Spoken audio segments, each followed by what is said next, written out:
आता एक मोठी बातमी। झिशान सिद्दीकींचा पाठलाग करणारे 2 संशयित ताब्यात त्यांना घेण्यात आलेला आहे। संशयित व्यक्तीला वांद्रे निर्मल नगर पोलिसांनी ताब्यात घेतले। संशयित व्यक्ती सकाळपासून पाठलाग करत होते आणि वांद्रे निर्मल नगर पोलिसांकडून सध्या अधिकचा तपास सुरू आहे।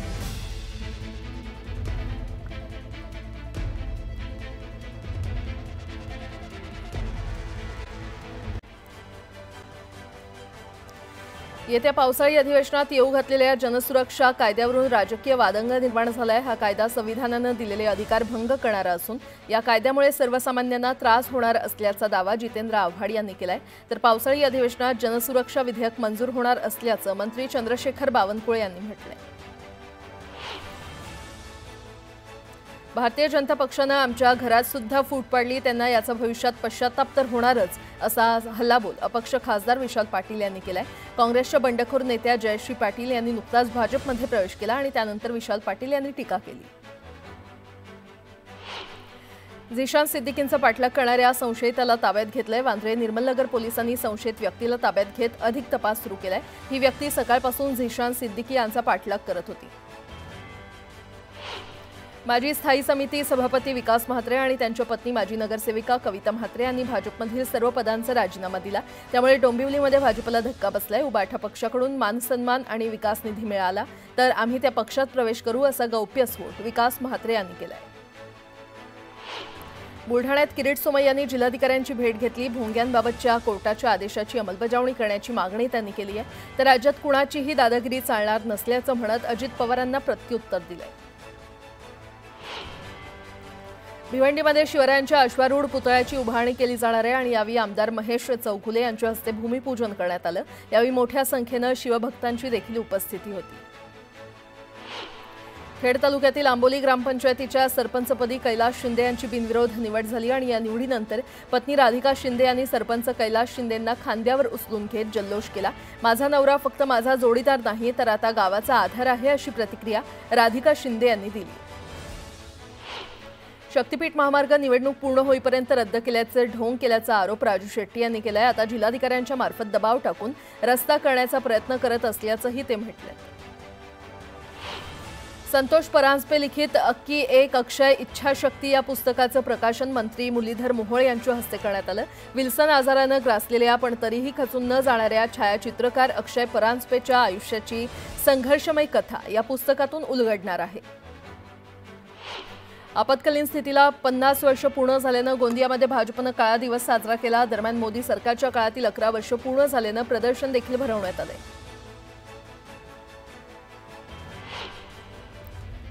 आता एक मोठी बातमी। मराठी हिंदी वादाचं राजकारण भाजप हाणून पाडणार आहे। भाजप कोर कमिटीच्या बैठकीत ही रणनीती ठरवण्यात आलेली आहे। मराठी हिंदी राजकारणाला मराठी अभिजात भाषेचा तडका देण्यात येणार आहे। तर मराठी भाषेला अभिजात दर्जाचा निर्णय पंतप्रधानांमुळेच झालाय आणि अभिजात दर्जामुळे मराठीच्या संवर्धनासाठी फायदा होणार आहे। भाजप पदाधिकारी आणि कार्यकर्ते हे जनतेमध्ये जाऊन सांगणार असल्याचं कळतंय।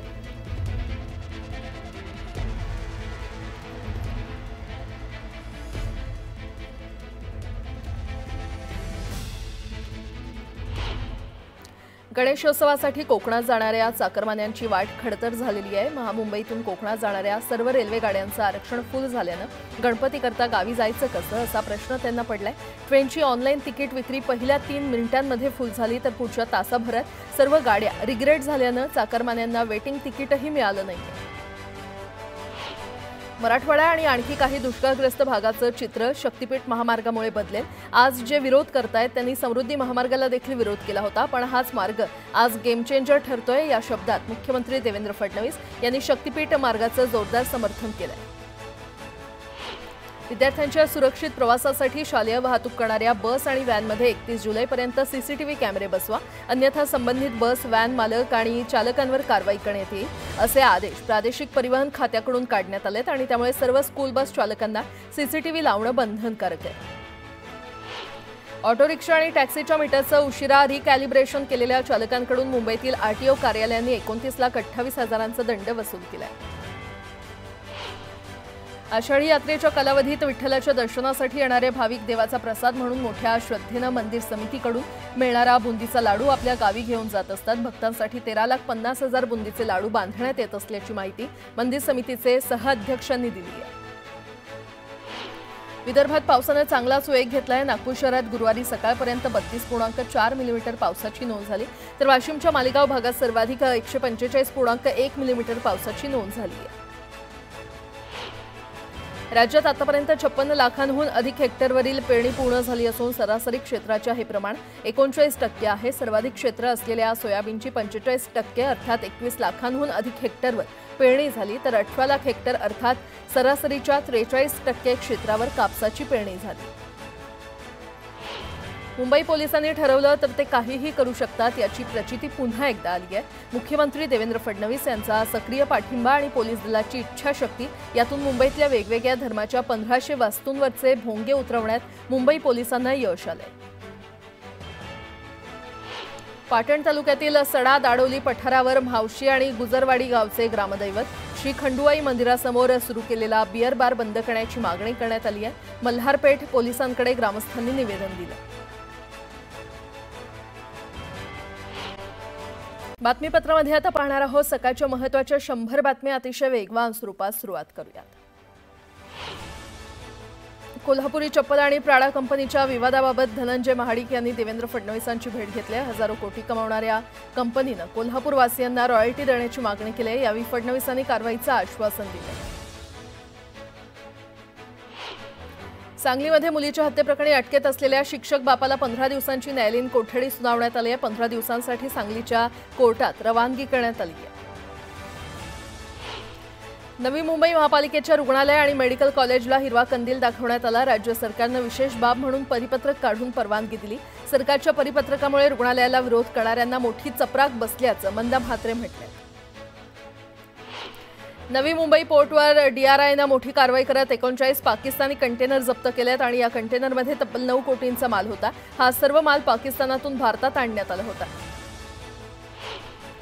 राज्यात पहिलीपासून हिंदी शिकवण्याच्या निर्णयाला विरोध वाढत असताना शालेय शिक्षण मंत्री दादा भुसे यांनी गुरुवारी पुन्हा सारवासारव केली। पहिलीपासून नव्हे तर तिसरीपासून हिंदी शिकवण्यात येणार असून पहिली दुसरीला केवळ मौखिक शिक्षण दिलं जाणार असल्याचं ते म्हटले। शक्तीपीठ महामार्गाच्या भूसंपादनासाठी राज्य सरकारने 20,000 कोटी रुपयांची तरतूद करून महामार्ग रेटण्याचा प्रयत्न सुरू केला असतानाच शक्तीपीठ महामार्ग विरोधी संघर्ष समिती आक्रमक झाली आहे। 1 जुलै रोजी कृषी दिनाचं औचित्य साधून शक्तीपीठ बाधित 12 जिल्ह्यात रास्ता रोको करण्याचा आणि जमिनीची मोजणी हाणून पाडण्याचा निर्णय घेण्यात आला आहे। हवामान खात्याने महाराष्ट्रातील अनेक जिल्ह्यांसाठी मुसळधार पावसाचा इशारा जारी केलाय। रायगड जिल्ह्यासाठी ऑरेंज अलर्ट जारी करण्यात आलाय, तर मुंबई, ठाणे आणि पालघर जिल्ह्यांसाठी येलो अलर्ट जारी करण्यात आलाय। या इशाऱ्यामुळे नागरिकांना सतर्क राहण्याचं आणि आवश्यक खबरदारी घेण्याचं आवाहन करण्यात आलंय। 1 जूनपासून पहिल्या टप्प्यात 50 सोसायट्यांचे नळजोड बंद करण्याचा निर्णय पिंपरी चिंचवड महापालिकेने घेतलाय। शहरातील 100हून अधिक सदनिका असलेल्या गृहनिर्माण सोसायट्यांना आवाहन करून देखील सांडपाणी प्रक्रिया प्रकल्प कार्यान्वित न केल्याने 16 सोसायट्यांचे नळजोड महापालिकेने खंडित केले। गणेशोत्सवानिमित्त कोकणवासियांची कोकणात जाणाऱ्या ट्रेनचं आरक्षित तिकीट काढण्याची धावपळ सुरू आहे। मात्र कोकण कन्या एक्सप्रेसची प्रतीक्षा यादी अवघ्या काही मिनिटातच 1,000च्या वर गेली आहे, तर इतर रेल्वे गाड्यांच्या प्रतीक्षा यादीची मर्यादा पूर्ण झाल्यानं रिग्रेट संदेश दाखवण्यात येतोय।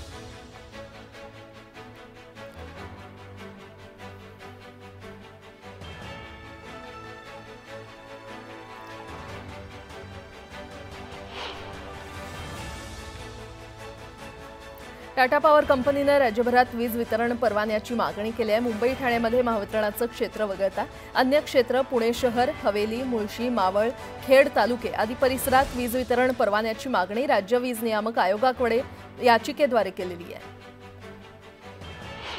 पॉलिटेक्निक अभ्यासक्रमांच्या प्रवेश प्रक्रियेला 30 जूनपर्यंत मुदतवाढ देण्यात आलेली आहे, अशी माहिती तंत्रशिक्षण संचालनालयाचे संचालक विनोद मोहितकर यांनी दिली आहे। या अभ्यासक्रमासाठी यंदा विक्रमी अर्ज आले आहेत आणि ही प्रवेश प्रक्रिया 20 मे पासून सुरू झाली होती।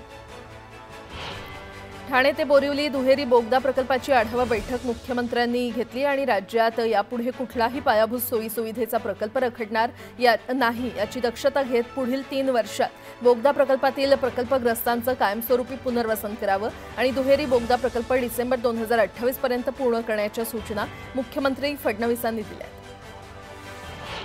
11वी प्रवेशासाठी तारीख पे तारीख सुरूच आहे। विद्यार्थ्यांना अलॉट झालेल्या महाविद्यालयांची यादी 26 जूनला लागणार होती, मात्र शिक्षण विभागाच्या संकेतस्थळात 6व्यांदा तांत्रिक बिघाड झाल्यानं प्रक्रिया पुन्हा थांबवण्यात आली। आता ही यादी 30 जूनला लावणार असल्याचं केंद्रीय प्रवेश समितीनं जाहीर केलंय। पहलगाममध्ये झालेल्या भीषण दहशतवादी हल्ल्याचा उल्लेख 10 देशांची संघटना असलेल्या शांघाय कोऑपरेशन ऑर्गनायझेशनच्या संयुक्त निवेदनात नसल्यानं त्यावर स्वाक्षरी करण्यास संरक्षण मंत्री राजनाथ सिंह यांनी नकार दिला। उद्धव सेनेचे नेते संजय राऊत यांनी 2023 मध्ये दाखल केलेल्या मानहानी दाव्याप्रकरणी मत्स्य व्यवसाय आणि बंदर विकास मंत्री नितेश राणे यांच्या विरोधात माझगाव न्यायालयानं अजामीनपात्र वॉरंट जारी केलं।